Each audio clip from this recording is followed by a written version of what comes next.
Malaysia हो, Hong Kong हो,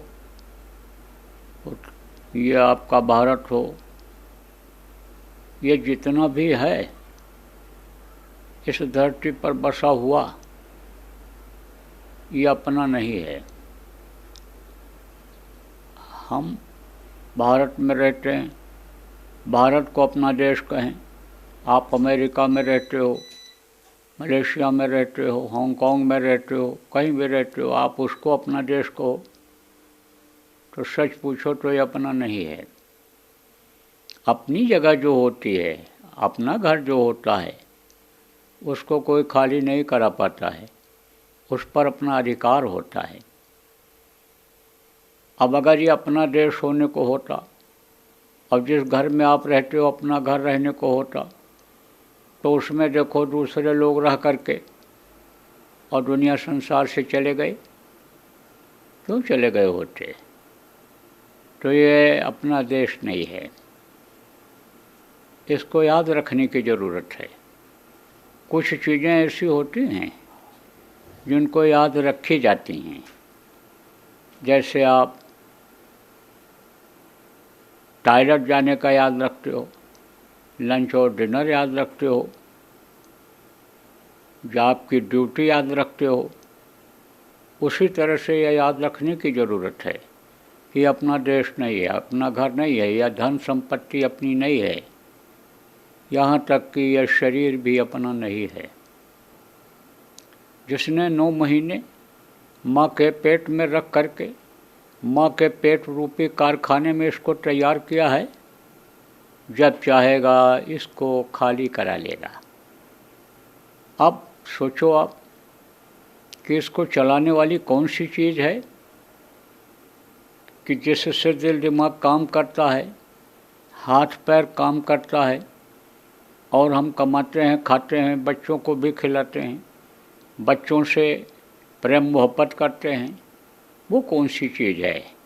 वो कौन सी चीज़ है कि जिसके निकल जाने के बाद ये शरीर धड़ाम से गिर जाता है, हिल डुल नहीं सकता, उठ बैठ नहीं सकता, आँखों से आदमी देख नहीं सकता। कौन सी ऐसी चीज़ है? तो वो है परमात्मा की अंश जीवात्मा। कुछ समय के लिए इसमें डाल दी गई है। किस काम के लिए डाली गई है? कि इसको प्रभु के पास पहुंचा दो, कि जिससे ये जन्मने और मरने की पीड़ा ख़त्म हो जाए। क्योंकि जन्मते वक्त भी तकलीफ़ होती है, मरते वक्त भी तकलीफ़ होती है।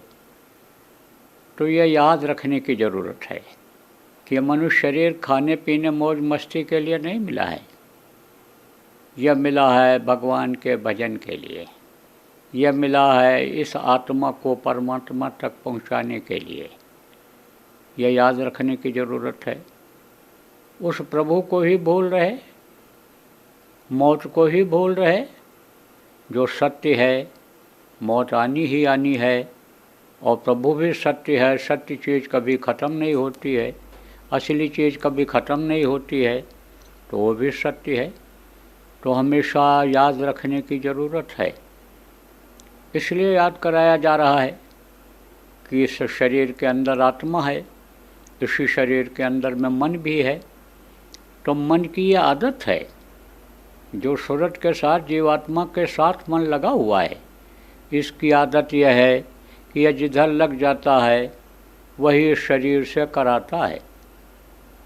किसी का मन खाने में लग गया, किसी का मन कमाने में लग गया, किसी का मन अन्य सोने आराम करने में लग गया, किसी का मन गलत कामों में लग गया, किसी का मन अच्छे काम में लग गया। अच्छे और बुरे दोनों कामों में मन लग जाता है, और यही सुलाता है, यही रुलाता है, यही सब कराता है। तो मन ये हो गया शरीर का राजा। अब मन ही इस शरीर को लगा देता है। किस में लगा देता है?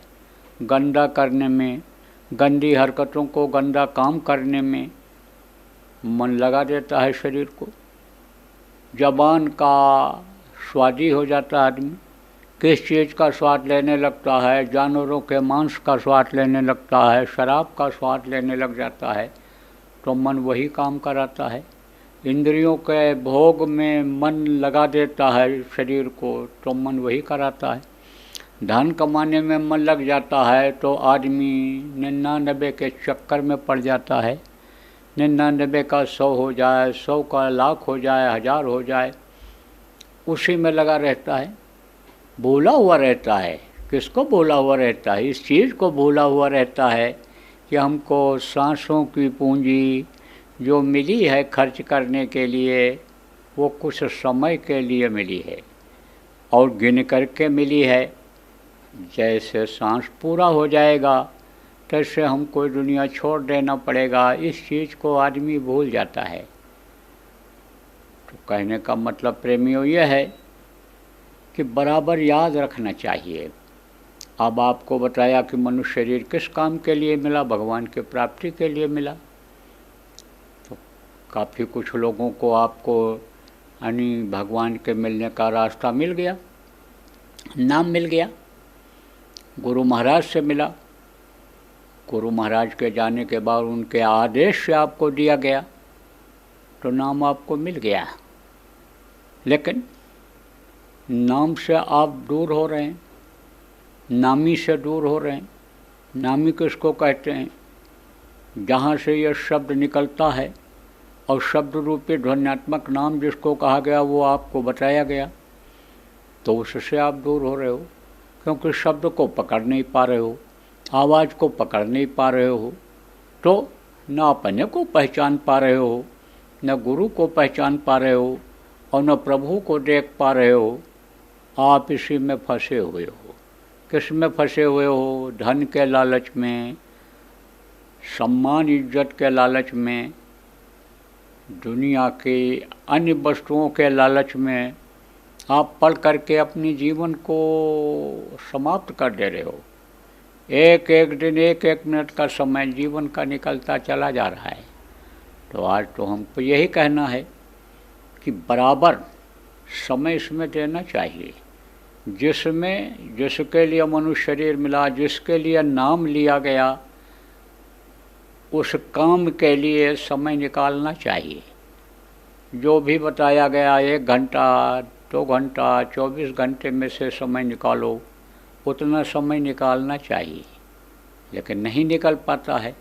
कुछ लोग इसमें आप ऐसे भी हो जो बैठ नहीं पाते हो, मन नहीं लगता है, भजन में मन नहीं लगता है तो रस नहीं मिलता है उसमें। भजन मन को रस जहाँ से मिलता है, चाहे देखने में रस मिला, चाहे सुनने में मिला, चाहे खाने में रस मिला, तो मन वही कराता है।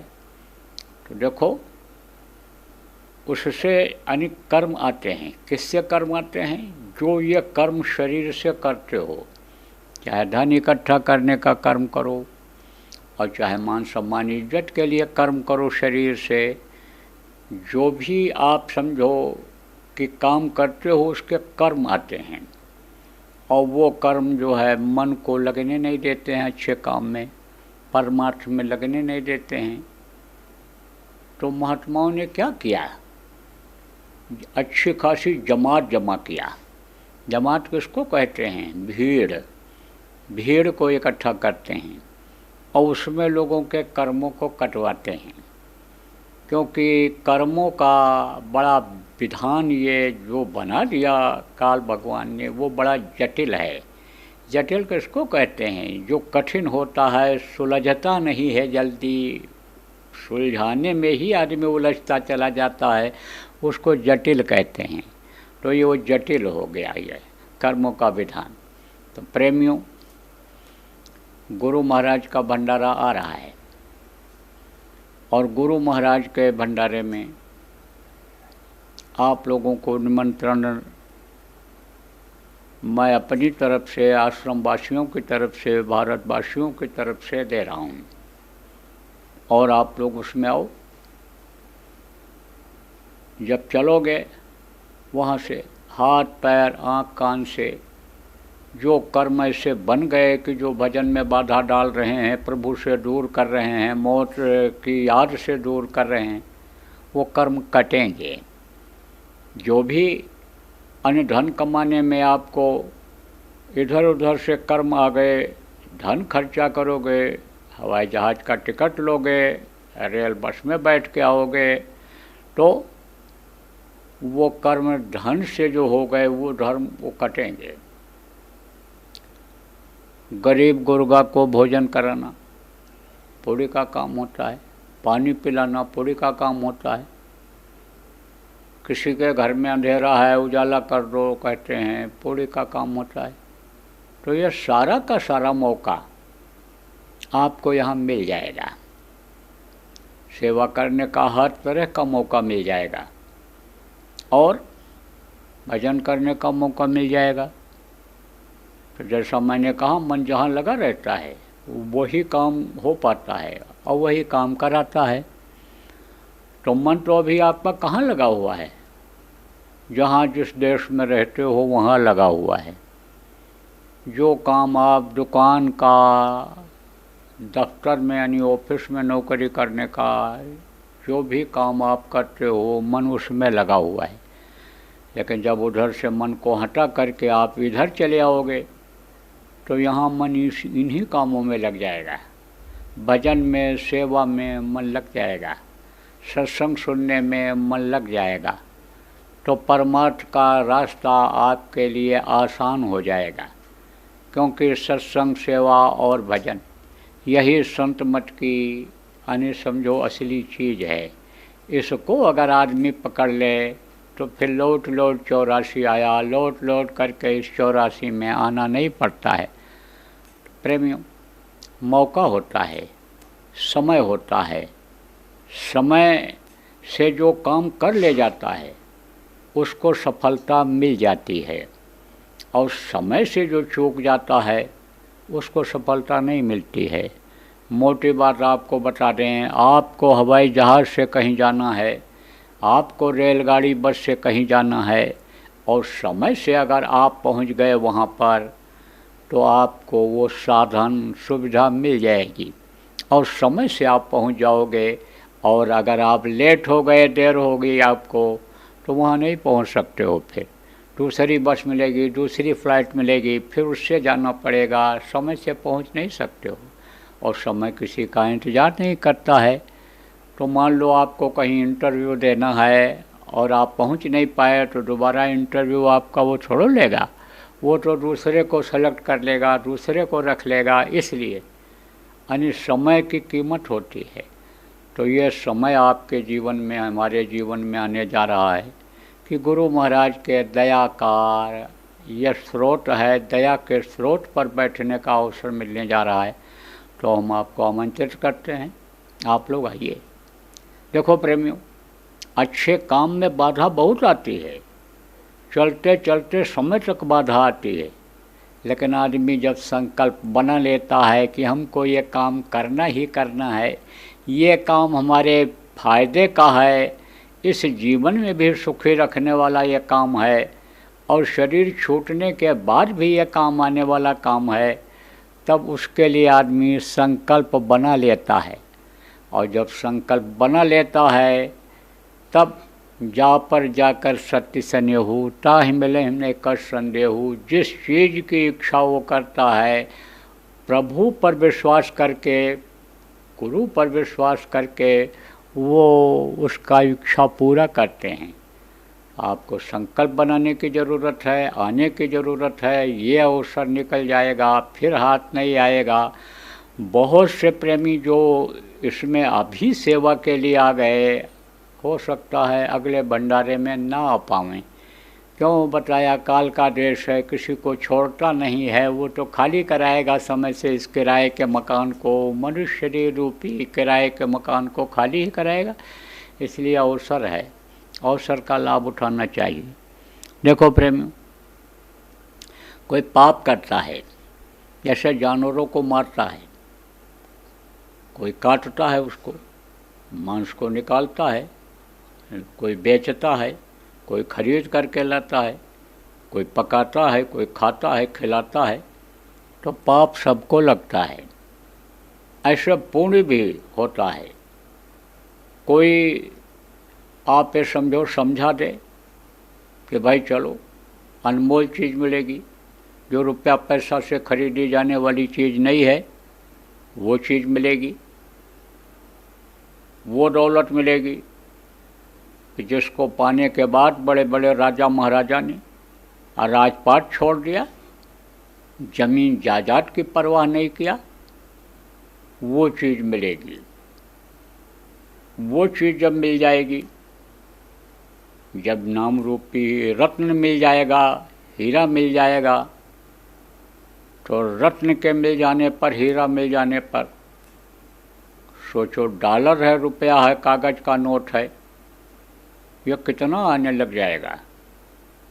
छोटे से हीरे, छोटे से रत्न को बेचोगे तो बैग भर जाएगा नोटों से। तो वो क्या है? वो कीमती चीज़ है। वो नाम जो नए लोगों को मिलेगा वो क्या है? वो है पायो रे मैंने नाम रतन धन पायो, वस्तु अमोलक दी मेरे सतगुर कृपा कर अपनायो। वो अनमोल चीज़ है।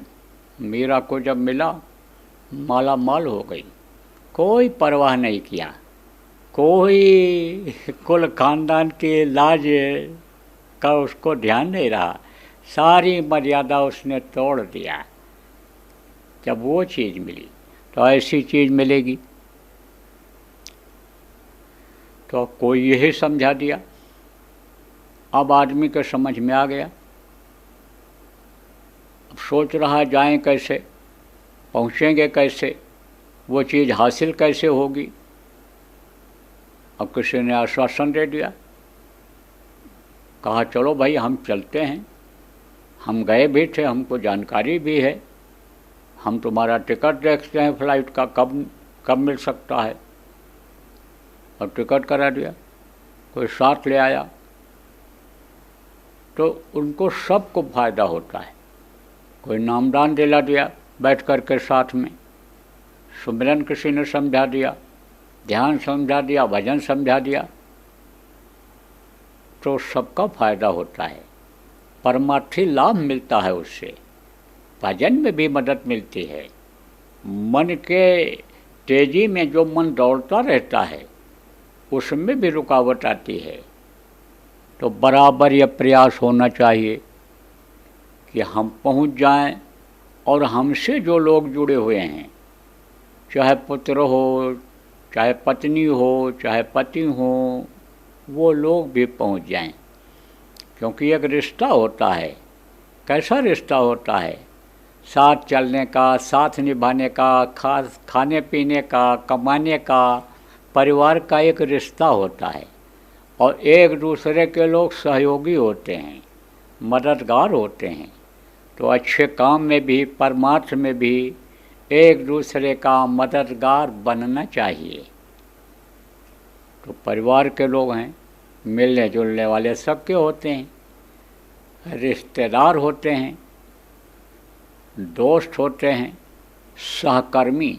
सहकर्मी किसको कहते हैं? जो साथ में बिजनेस व्यापार करते हैं, साथ में जो नौकरी करते हैं, वो सहकर्मी कहलाते हैं। तो सहकर्मी होते हैं। समझाना चाहिए, बताना चाहिए कब किसका संस्कार जग जाए और कब कहाँ पहुँच जाए और कब उसको फ़ायदा मिल जाए, कब किसकी बीमारी दूर हो जाए, कब किसका मानसिक टेंशन दूर हो जाए, रुपया पैसा में बरकत नहीं होती, बरकत मिलने लग जाए, आत्म सुख मिल जाए। इसके लिए बराबर समझाते रहना चाहिए, बताते रहना चाहिए। तो आप लोग बराबर करते रहते हो, अपने अपने हिसाब से सभी प्रेमी करते हैं, क्योंकि बताया गया है कि भाई सेवा का बहुत साधन है। और इस तरह की सेवा आप लोग करते रहो। तो ये तो आप करते रहते हो, प्रचार तो करते रहते हो, लेकिन जब कोई ऐसा समय आता है तो भूल जाते हो उनको बताना, समझाना, साथ लाना। आप चल पड़ते हो तो बेचारे रह जाते हैं। इसलिए इस चीज़ का भी ध्यान रखने की ज़रूरत है कि जिनको भी बताया समझाया, आप उनको भी बोलो। एक बार भी जो सत्संग में आ गए